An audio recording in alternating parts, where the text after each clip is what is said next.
What's going on, everyone? It's Puns, and today I'm going to be showing you guys how to get True Triple Katana, which is the sword style that Zoro uses, obviously, which, you know, is like my favorite character. And I was actually pretty excited about making this video because I think it's one of the most difficult things to do, and I figured I'd just help you guys out and let you know how to get it on your own. So the first thing you're going to want to do is have the Bartillo quest completed, which I have a walkthrough for. It was the first video on the channel. So if you go there, Bartillo quest, boom, done. And then after 10 minutes of being in the server, you have to wait 10 minutes or else you can't even talk to the manager. You'll talk to the manager and he'll tell you whoever the swordsman is at that point in time. I just joined the server, so obviously it's too early for me to be here. This is the message you'll get if you talk to him before it's been 10 minutes. So yeah. So in order to get True Triple Katana, you're gonna have to have the Saudi, Shisui, and Wando sword, which are all legendary swords. Saudi, Shisui, and down here is Wando.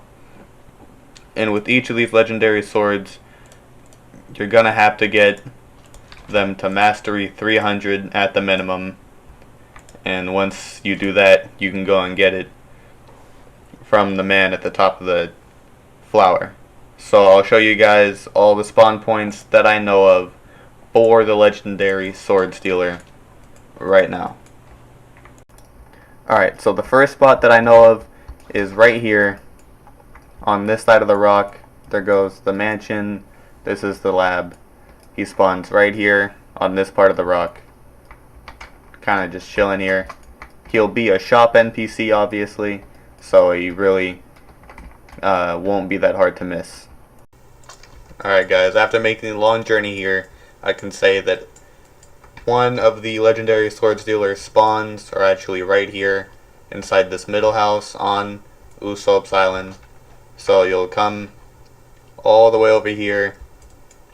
See over there, that's Jeremy's spawn, right there where my cursor is. So from there, kind of just fly this way or dash depending on what fruit you have. And yeah, he spawns directly in that house. So alright guys, so the third spot on this list is actually right here in the Colosseum. Right here or right here. I'm not entirely sure which one because I've only seen him once, and I'm pretty sure it was right here, but I'm kind of torn between these two. So just make sure that you're paying attention when you come to look at Colosseum, because a lot of the time, or well, every time, he spawns with his back to the wall really close. So if you just give him like a passing glance, like going the other way, you might miss him, and it'd really suck for him to be there and for you to just not see him and miss the whole sword.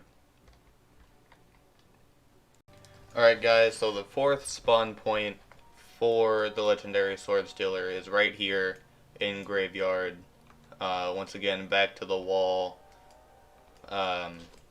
He's pretty easy to see here, so just passing by is enough to spot him. As you can see, there's green bit over there. There's the mansion up on that hill and the laboratory right there. So just come right over here. He's one of the only two NPCs that are on, or one of the only three NPCs that are on this island, because there's the quest man, the crew captain, I'm not sure what he does yet, and then the legendary sword stealer. Oh, and that was a lie, sorry. The crew captain actually expands the size of your crew, but you have to have a certain amount of fragments to pay him and a certain amount of members in your crew. So yeah, he spawns right here, shop NPC, he's not hard to miss, all that stuff. The fifth and final spawn that I know of the legendary sword stealer is actually right here at Greenbit itself on this very leaf. You see, here's the big stem type plant, the bridge leading to Factory Castle and all that good stuff. Right here, just about, this one I guess would be a little more difficult to spot because, you know, the green circle, but I mean, it's a guy standing on a leaf. It really shouldn't be that hard to miss. So you have to get all 3 of the legendary swords from him. He can only sell 1 legendary sword to 1 person per spawn. So if someone else gets him or gets to him before you can, then it's over pretty much. And the legendary swordsman spawns every 8 to 9 hours. So you'd probably want to server hop and just wait there for 10 minutes and check out the manager and figure out where the swordsman is, because waiting 8 hours per thing is kind of ridiculous. So you'll need all 3 swords, Shisui, Wando, and Sadi. And once you have all 3 of those, you'll have to get them to 300 mastery each sword. I actually used an auto clicker in order to farm the mastery overnight, because I mean, 300 mastery on 3 items, like I said earlier, it's a little ridiculous, man. But once you actually have the mastery for each individual sword, you can go back to Greenbit. I'm not sure why I actually came over here. You'll go back to Greenbit and I'll show you who the man you have to talk to is. Now the man that you talk to after you get 300 mastery on each sword is actually at the tallest point in Greenbit.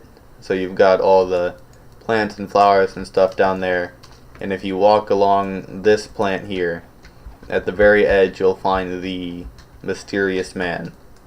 And his lines will be something like, "A fellow swordsman, I can show you how to wield that sword or those swords properly." And boom, you'll have True Triple Katana, 0 mastery, everything like that. I'll go ahead and show you guys the TTK moves right now, since we're here. So the first move is actually Wolfang Rush. He does the, well, I guess this isn't really the tiger thing, huh? It almost looks like it. But he just rushes through just like the name says, with a couple of slashes. It's decent damage, but my sword also isn't the best stat. And I need to buy a stat reset, because honestly my stats are kind of out of whack right now. So yeah, there goes the first move. And then Dragon Hurricane, which is honestly one of the coolest looking moves, but one of like the most useless moves in the game, which he just throws a literal hurricane and it carries the NPC up a little bit. And it actually really just disrupts combos for other players if you're in like a raid or something, so I don't recommend using it often. But yeah, that's pretty much the whole tutorial about how to get True Triple Katana from the mysterious man, and how to get all 3 legendary swords from the legendary swords dealer. So thanks for watching, guys. I hope you enjoyed the video. Please don't forget to like, share, and subscribe. It'd really help me out. And I'll see you guys in the next tutorial.